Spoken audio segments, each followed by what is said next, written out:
Bless the words of my mouth, O Lord, and may we have ears to hear them. Please be seated.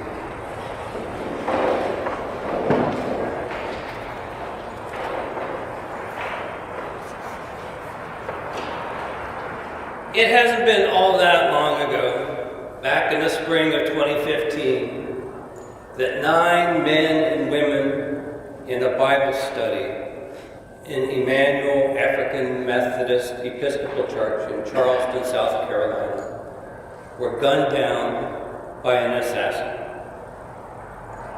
while deep in prayer and study with their brothers and sisters, gathered in God's holy house. Then 2 years later, in October 2017, at the Tree of Life Synagogue in Pittsburgh, 11 worshipers at their Shabbat morning service were slaughtered by gunfire, including several Holocaust survivors, while surrounding themselves in God's holy, loving presence, in their safe, sacred space. I remember being very troubled by both of these brutal assaults on people of faith, people who had gathered in God's name to praise and bless the Lord for his gifts and mercies. These attacks led to many troubled conversations with congregations throughout our nation, and in the end, with little changing in how we do worship. In our daily news this past week, we heard of atrocities being inflicted on innocent children and their parents in Ukraine. Reports of 3 deaths in a maternity and children's hospital from Russian artillery. A maternity and children's hospital. Sacred lives gone in seconds. Let's hold on to these stories for a moment.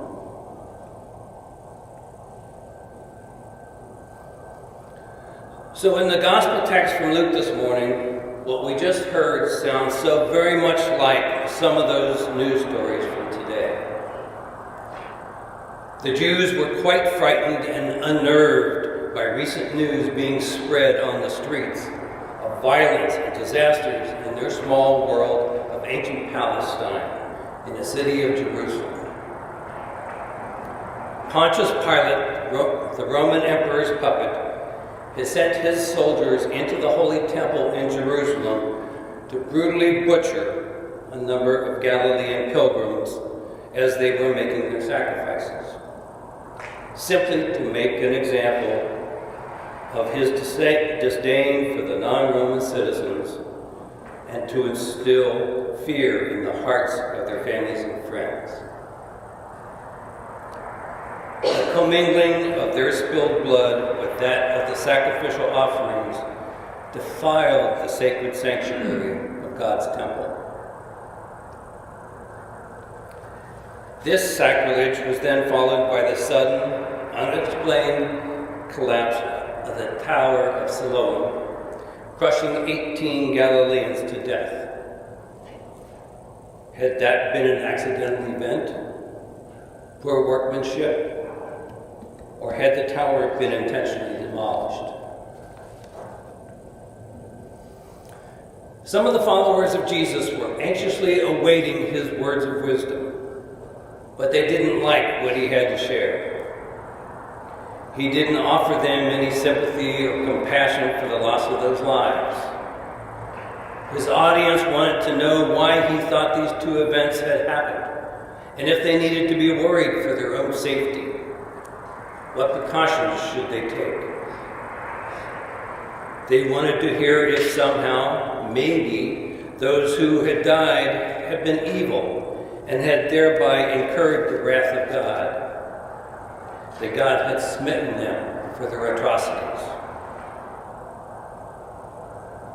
They were seeking assurances from Jesus that they themselves might, by taking some actions, be able to avoid similar horrific punishments. They wanted some comfort that those Galileans had suffered their violent deaths simply because of their sins, and not just because of random circumstances. In Luke's telling of the story, Jesus did not satisfy their urgent concerns. He seemed to just brush them off as irrelevant. It felt as though he had zero empathy for their distress. Instead, Jesus simply said, "No."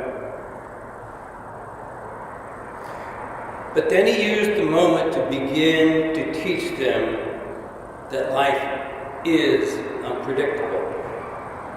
It can be long, it can be brief. Life can take many strange turns, and how we live it can involve innumerable chance happenings which we cannot possibly foresee. Let's face facts. We will all die at some point, and we are given zero clues as to how, when, or where. The important thing is how we make our journeys and how we treat each other along the way. Our physical bodies will eventually fail all of us. Guaranteed, no exceptions. Only our souls will continue on, and the extent to which we repent of the harm we do to others during our worldly sojourn will determine what our next life might look like. Our earthly lives are in fact fragile, despite our best efforts. And only by God's graces do we escape traumas, for the most part, if we are so blessed. Most recently, we have been receiving almost hourly updates on how our brothers and sisters in Ukraine have been faring, surviving, protecting one another despite all odds. Deaths have been coming unexpectedly and swiftly, particularly to those most undeserving of it, mothers and children. The point is that we truly have very little control of when or how we will depart this worldly life. But we do have the ability to control the destiny of our souls with prayer and compassion for our sisters and brothers.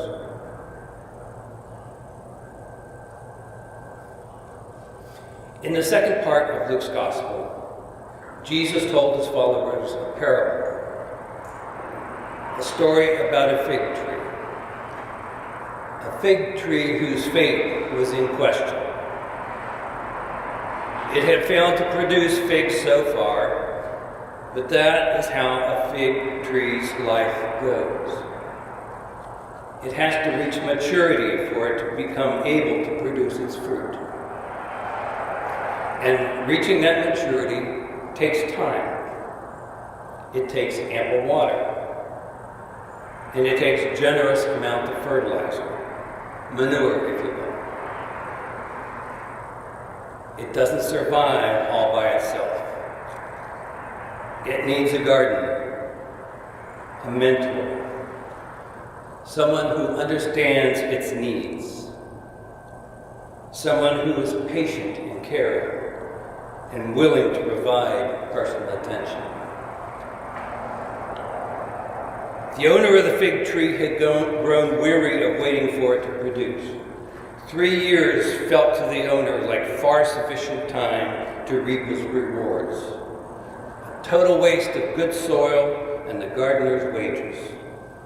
Time to hack it down to the ground and start over. Call it a lost effort. Plant something else. That gardener, however, had been doing his work diligently for those 3 long years. He knew the fig tree well. Think about Jesus. For 3 years, he had led his ragtag group of disciples about Galilee, Nazareth, Capernaum, and yet they still weren't understanding half of what he'd been trying to massage into their jaded hearts and thick heads during all that time. Jesus may well have felt like the owner of that fig tree, or perhaps instead as the gardener, who was feeling that with just a little bit more care and feeding, that little fig tree might well finally yield the fruit it was destined to deliver. Are you a fig tree? Are you perhaps a gardener? Or are you the owner who is in a hurry to get to the final destination rather than experience the journey and spiritual growth along the way?